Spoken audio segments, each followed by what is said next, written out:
Friday night stretch. Today we're going to be doing our lower limbs, so our legs, mostly calves, a little bit thigh, hamstrings, and mostly standing as well. So really good for anyone who is doing lots of running, or if you just tend to hold tension through your legs as well.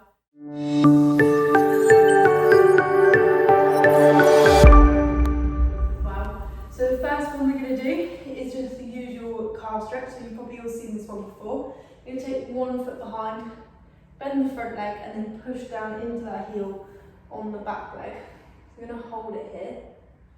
So the more you're pushing back into that back heel, the more you're going to feel it through, mostly the top of your calf. So this is stretching the muscle that's on top of the calf, so the gastrocnemius, which lays on top, and that's the one that you can see that has the two, sort of the two parts on the top of that, behind that knee as well. It's a good stretch. If you go a little bit more into a lunge forward, you'll feel that a little bit more as well in the back of that calf.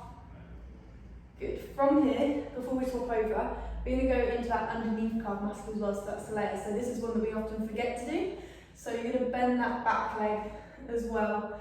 So you should be able to feel it a little bit further down in that sort of calf area, a little bit more into that Achilles, that tendon that's right a little bit closer to that ankle. So with this one, you feel it more, the more you bend that back leg and the more you push into that heel with that weight, the more you're going to feel it in that back leg as well. Just going to hold that here. Good. And then we're going to swap over onto the other side. Take the other leg back into that first calf stretch first. So pushing that heel all the way back into the floor. More of a lunge into that front leg. So heel down and then that pull forward as well to get that two-way stretch. And again, this is the on top muscle of those two calf muscles. We're going to hold that there. The more you push that back heel in, the more you're going to find it. Good. And then again, just bending that back knee. You might need to bring those feet a little bit closer together, but bending that back knee to get into the lower calf muscle as well.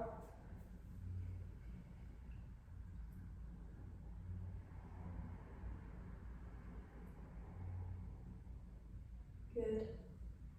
Hold it there again. Take the weight over that leg more if you want to feel that stretch a little bit more, and then really bending into that knee as well.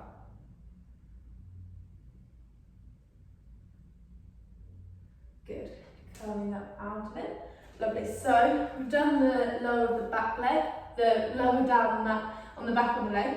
Now we're going to go into those thighs a little bit more. So again, most of you would have seen the stretch before. You can hold onto the wall if you need a little bit more support on that balance. So the idea with this is that if we're doing it in standing, what we don't want to happen is for that knee to come forward. So if you drew a line down through my body, that knee's got to try and stay in line with that line as well. So the foot's coming back, rather than if my knee's too far forward. You're going to see that little sticking out forward, out of that being in line. So we really want to bring that knee back in line with the other one. Pulling up through the front of those core muscles, which is going to increase that stretch that little bit more. So you want a nice flat line down the front. That's going to get into those thigh muscles on that first leg. I'm going to hold it here again. If your balance isn't as good, then you can hold onto that wall as well. Good, so the more you're thinking about pushing the hips forward and that knee back, the deeper the stretch is going to be. Good, and then from there, we're going to lift that knee up forward and get a little bit of a stretch down the back of that leg as well. So pulling that knee in towards your chest. Good. Shoulders down if you can. Good, let that leg come down. We're going to go on the other side. So taking that foot in towards the bottom, thinking about that nice straight line all the way through the body, so that knee's right in line with that other knee and not coming forward. Thinking about that hip coming forward instead, that's going to make that stretch a little bit more intense down the front of the leg.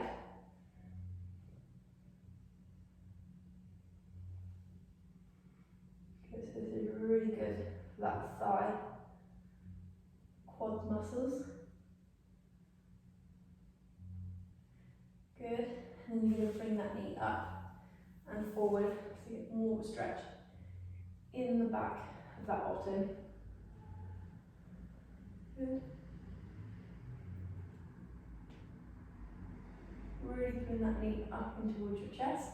We're going to lower that down to the floor. So that's the front of the legs done.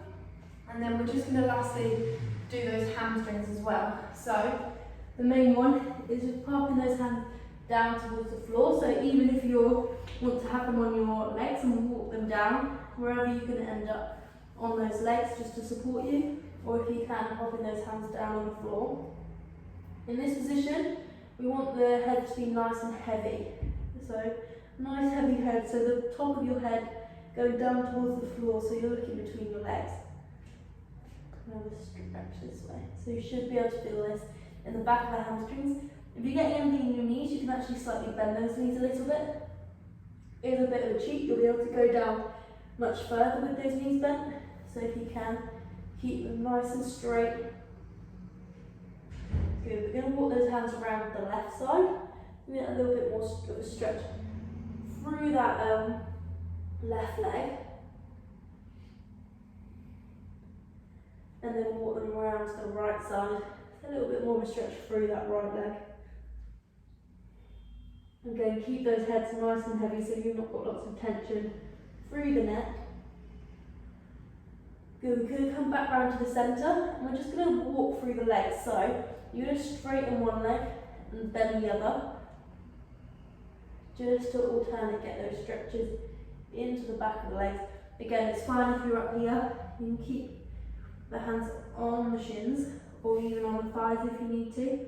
Just making sure you're really feeling that stretch in the back of the hamstrings.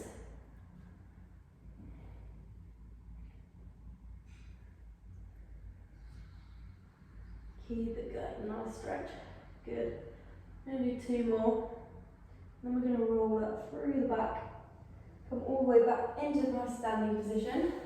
The last one we're going to do is a little bit tricky sometimes to feel the stretch, but I'm going to try and go down the outside of the leg. So anyone, especially runners, or anyone that knows that they have like IT band pain or issues, this is a good one for you. So we're going to start on one leg. You're going to cross the other leg in front and then try and bring the weight down so that you're stretching through this side of the top of the hip. So you're going to come down this way. So again, this can be a little bit of a tricky one to feel in the right place. You might have to have a little bit of a move around. I'll show you from the side as well. So one leg down, cross the other leg over, and then you should be able to feel it sort of in the top of that hip. So it might be that you need to tuck that bottom under a little bit more just to get it right in there. So hold it on the first side. If you still can't feel it, try and come up a little bit and then really come down in a nice straight line.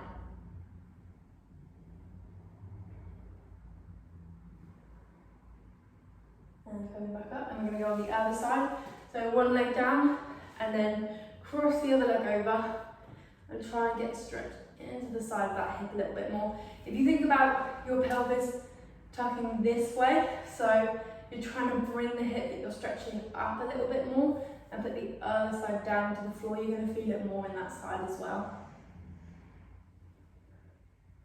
Good, holding it there. Again, if you need to hold on to anything, then you can. A little bit tricky to balance sometimes.